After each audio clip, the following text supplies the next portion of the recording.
SCAVENGER. Today I'm going to be running through 7 rapid fire tips for how to run a YouTube channel. Now I'm going to be going a little more in depth into this in some later YouTube videos because this is something that after a couple months of doing this, almost a year now actually, I feel like I have some insight that I might be able to help other people with, because learning how to run a YouTube channel and when to start a YouTube channel is something I get asked about a lot. So I figured it would be a good opportunity to kind of sit down and talk about it.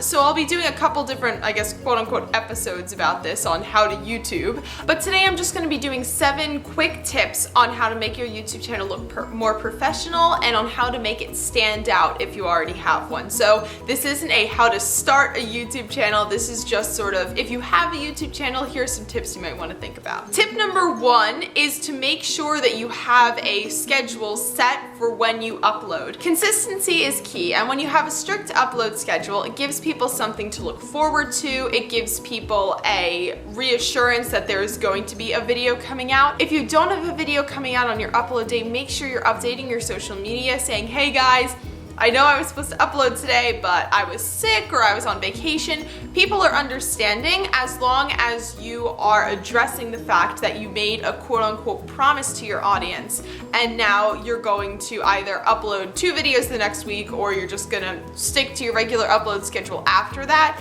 Just making sure that you address that consistency, because your readership and viewership is trusting you to upload week to week, so it's important that you don't break that trust. And if you do, that you address it and say, hey, just so you know, this isn't working out. If at first you say I'm gonna upload every week, but then you decide that's too much, or if you say I'm gonna upload Tuesdays and Thursdays and you decide that's too much, that's totally fine, but make sure that you're plain about it to your readership. Just don't start to not upload as frequently as you have been, because your viewership's gonna start noticing and say, hey, why aren't they doing this as much? Just make sure that you're being consistent and that you're being open to your viewers. Tip number 2 is one of the most important. It's to make sure that you have interesting and also consistent thumbnails. If you look at some big YouTube channels and you scroll down, their thumbnails tend to have a similar feel to them. If you go to my channel and you start scrolling down, you'll notice that I have basically the same format for all my thumbnails. I use the same font, I use the same setup, basically to give the thumbnail its own distinct feel,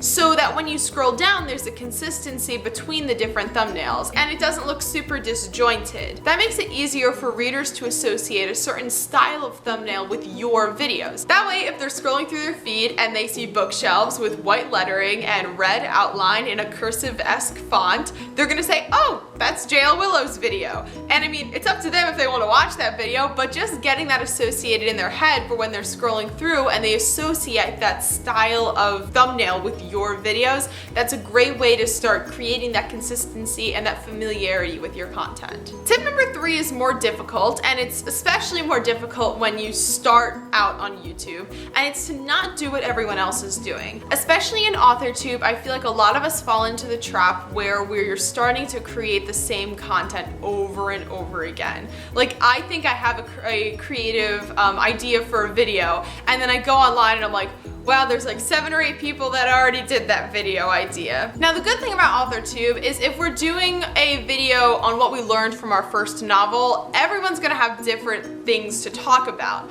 But if you're just constantly copying video ideas, even that you saw from a while ago, people are gonna start noticing, because generally when people get recommended AuthorTube videos, it's not just one person's video, it's a lot of different people's videos. So you wanna make sure that you're creating things at first that maybe fall into the general stream, just so people can start associating your videos with other AuthorTube videos. But then you're also gonna wanna start eventually branching off on your own. Tip number 4 is to have a professional looking background. Now, it doesn't necessarily have to be bookshelves. This is just what I happen to have in my house. I've seen tapestries used. I've used just blank walls with bookshelves on the wall. Really just make it your own. Just make sure it has good lighting, it has a consistent feel to it, and it looks professional. I wouldn't recommend doing something where your background is a large room, especially if it's like your bedroom, because for me, my bedroom is never consistently cleaned. It'll be clean for a day or two, and then it'll somehow devolve into like a tornado, and it's just not great. So I would definitely recommend doing something that you can control. And like for me, sometimes books get put out of place, but I can usually reconfigure them pretty quickly before I have to upload. So do something like that where it's a little easier to handle. Tip number 5 is one of my favorite tips, and it's to try to get a catchphrase or two. So for me, you've probably noticed that I start every video with, "Hi guys, Julia here," and I end every video with, "Thank you guys for stopping by. Bye." That creates a distinct beginning and end to your videos, and especially for people that have been viewing them for a long time, it kind of creates like a connection with them because they'll hear something and they'll associate that phrase and that terminology with your videos. One of my favorites is Jenna Moresi, where she starts every video with, "Hello everybody." I'm sorry Jenna, I can't do it as good as you, but I did my best. So I definitely recommend doing one to start your video just so it has a consistent start, especially people are binging your videos. It's a good way to say like, okay, a new video is starting. If you could figure out how to do one at the end like mine, that's also a great way to sign off. I usually recommend thanking your viewership and doing something a little quirky if you can. Like for me, I like using 2 different forms of bye. Thank you for stopping by. Now bye. If you're familiar with the animation channel, Let Me Explain Studios, she always says, "Thank you for tuning in, but now I gotta tune out." I think that's cool. So if you can think of something quirky and cool like that, you could definitely use that as well. Tip number 6 is to have fun and light but not distracting music.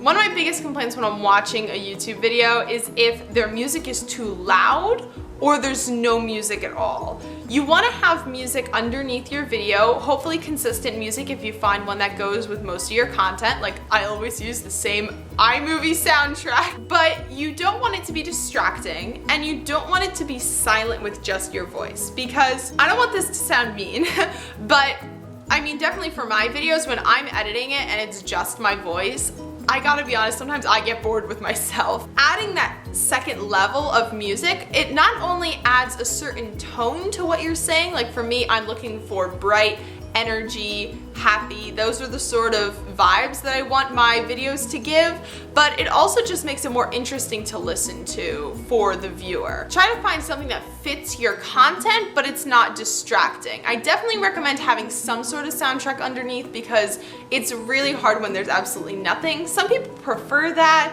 but for me personally, I definitely recommend having music underneath. It just makes it more interesting to listen to and to watch. And last but not least, tip number 7 is to have fun. When you're first starting out, YouTube can definitely be stressful. I was terrified about uploading my first video because I didn't know what people would say. I wasn't sure if I was doing this YouTube thing properly. I had done my research, but it just like, I was really nervous. Now that I've been doing it for a while, I can say definitely, I know it's easy to feel nervous and it's easy to get scared, but just have fun. This is really cool. I love talking to the camera. It's taking me a little while to get used to it, but I feel like I've gotten a lot more comfortable with it now. So try to come into your own.